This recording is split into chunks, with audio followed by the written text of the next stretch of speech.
What? Jon Stewart in the background? I know I said. I forgot his name. I am very tired, but I have no more energy drinks. Okay. Alright, hold on. Let me toggle my shift key on, grab my glass of water.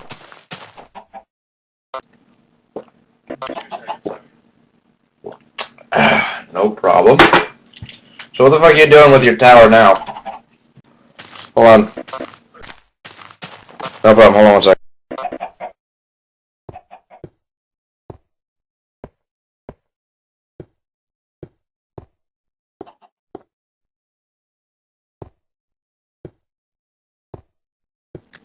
Okay. Alright. So, the last exorcism. Alright. Starts out. Hold on, let me turn my sound off. Okay. Starts out. Reverend Cotton Marcus. It's a documentary. He's paying these people to do a documentary on him. Producer. I forgot her fucking name, but let's call her Rachel. And I remember the other guy. The cameraman's name is Danny. So they're just filming some of his preaching shit, and he started getting really cocky, right? He's like, yo, I can fit the banana bread recipe in my preaching, and they won't know the difference. And he did, and it was pretty fucking epic. And he was like, you take bananas, I don't know the recipe to banana bread, but he fit the entire recipe in there, and he was like, can I get amen? They're like, amen! I'm all happy and shit, right? So he does the banana bread thing. I was like, wow, this looks like it's pretty fucking funny. So then he's like, there's people that ask me to do exorcisms. And then they showed his dad. He's talking to his dad, and his dad opened the safe and he showed us his book, right? And it said this contains the 9 demons that are found in exorcism. It's usually one of the 9. And this tells you how to deal with the 9, right? Each one. It's a nice scripted paragraph. And, Knights? No. They have...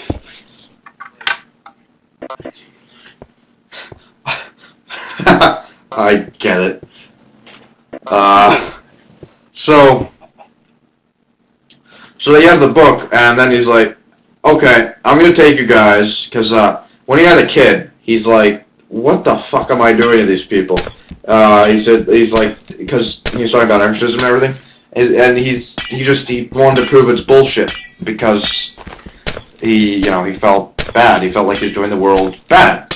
And he's like, okay, I'm gonna take the first letter from the pile. And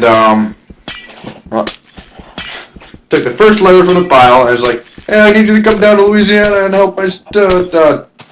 No, yeah, there was confusion. It was like help this person get exercised. And he's like, okay, so they head down to Louisiana, right? And the camera crew's filming and blah, blah, blah. They get to Louisiana, right? And they're driving down. I'm like, where the fuck are we? Where are we? Blah, blah, blah. Where are we going? And they got lost, kind of. So I see this guy, redhead kid, drive by in his truck, and they're like, and he's like, excuse me, do you want to get to the, hold on, sorry. I don't know where it is, so I'm just going to call it Sutner, whatever, farm, right? Which is the person that needs exercising, okay? So they're going, and he's like, yeah, you turn around, you're going wrong, you turn around, you get on the highway, and you leave and you never come back. And he's like,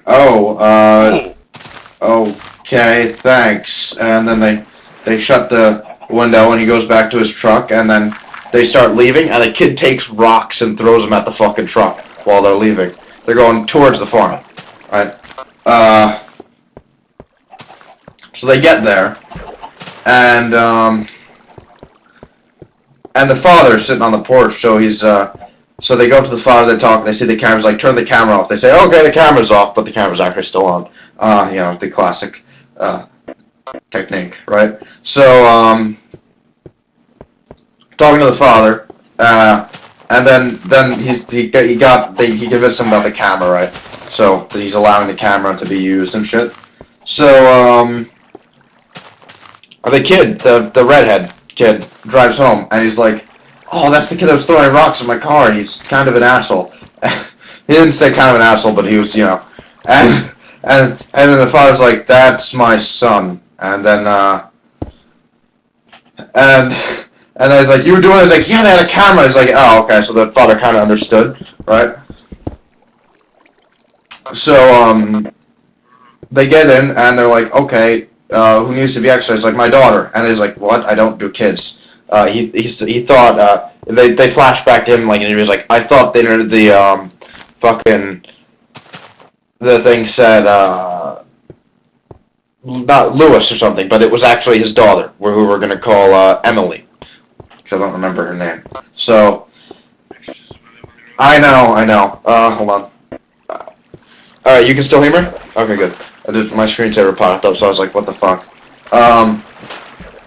Okay, so they're going in the house, pretty shithole of a house, and they got the daughter's there, right? The daughter's in the kitchen. Very nice girl, very lonely.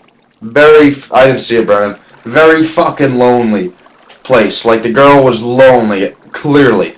So, like, okay, we're gonna try a couple things, make sure that you're actually possessed, blah blah blah, and then oh, I fucked up. I'm really sorry. The kid got alone for a second with with Cotton, the main guy. Excellent actor, by the way. Main guy is like, "If you hurt my sister, I will kill you. I'll hurt you. I don't care about cops. I will hurt you." And he's like, "Okay," and then that was kind of it. So then they're going back, and they're like, the lady says to the producer lady, who we're calling Elizabeth, right? So we're calling her Elizabeth, and then she's like, "Those are lovely boots. I love those boots." And she's like, "You mind if I try them on?" She's like, "Sure, go ahead." So she gave them the boots, and they fit nice. And she's like, and the producer's like, "They're yours. Go ahead, take them. Probably can't find a store to get them within 400 miles, so they're yours. Go ahead. I have a pair of Converses in the car." So she got fucking ecstatic. Sorry. She's like, "Oh my god, thank you so much, blah blah blah." And then he's like, "Okay." And then Cotton, the reverend's gonna be like, was like, "Okay, take off your shoes and your socks, and you put it in this tub of water." And then he said to the other guys, "I need you guys to pray." And the father and the son were praying, and he slipped some pill or something in the water. The water started boiling. Not hot. It wasn't hot, but it started like bubbling. And he's like, "Look at that. Oh, that's a sign of temperature change. Soul's causing the demon invading the souls is causing a high temperature change." And then and he's like, "Oh my god, I'll perform an exorcism tomorrow or something at this room." And so then they're leaving, and the son's like, he talks to the son, he's like, I saw you put something in that water." And he's like, "What are you talking about?" It's like, "Don't worry about it. We're good. You're not the real deal. Don't worry about it. Nothing can harm my sister, so we're cool." It's exactly, you just made me very happy. We're not enemies anymore. And so then it flashes to the exorcism part where she's laying on the bed, and dude's like, "Okay, I need you to stand here, you to stand here." And then it flashes to a different part with him setting up the room with a clever fuck. It was pretty hilarious. Dude wired rings to a battery pack in his suit, so when he puts the rings on her head, it causes her to get like electrocuted and feel like, demon's coming out. And then he he hid iPod speakers in the room and then played demon noises. So it'd be like, "Oh." And then what the fuck else? Oh, he carved a hole in the cross and put some powder in it, and so when he would press a button on the cross, it would cause it to smoke. So he was doing the exorcism. He started doing all this shit, and he was purposely doing terrible fucking acting. He's like, "I expel you, demon, blah blah blah."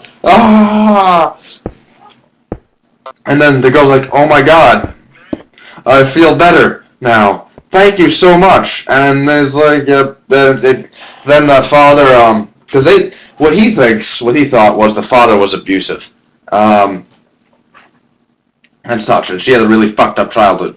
So, who the fuck said it? I think it was the girl when they were alone. Said that her father drinks a lot.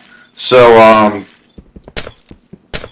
so then, as he was leaving, the father gave him like $1,000 cash. I was like, holy shit, he gets paid a lot.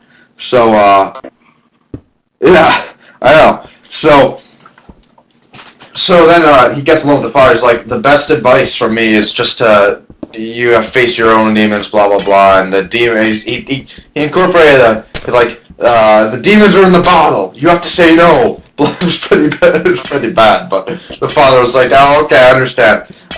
Actually, you know, dude, I felt bad for the father. This is one character I actually felt bad for in a movie, and you'll see in a second. Hold on, why is this not? Can you still hear me? Okay. So they're like, all right, cool. And like, the father's like, you want to stay? You guys want to stay here? And Tom's like, no, it's all right. Don't worry about it. We have a hotel. It's okay. Thank you very much, though. Appreciate it. Remember what I said. And then the father was happy as could be, like almost tears coming down. Thank you so much, right? So they go to the hotel, right? And they're going to bed. And then the camera shuts off, right? Because they're going to bed.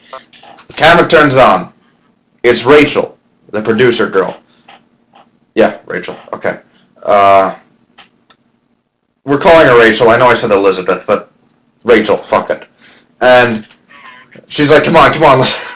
Yeah, sorry. Come on, let's go. And Danny, cameraman's like, all right, I'm following you. And then they run to Cotton's room. And the fucking girl is just standing over the bed looking at him. Not saying a word, just staring at him. And Cotton's like, I found her. I found her like this. You were just standing here staring at me. I don't know how the fuck she got in here. So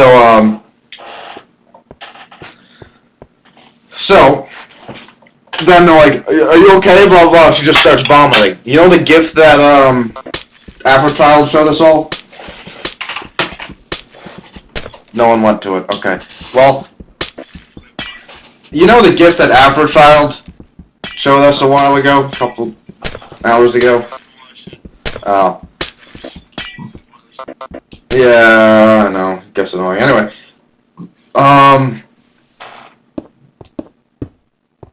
What was I gonna say? Oh, right. It was just like vomit. It was like pouring out. No, like heaving. It was just like... Which, it's possible. I mean, according to the GIF, it happens. So, I was fine with that. That didn't bug me.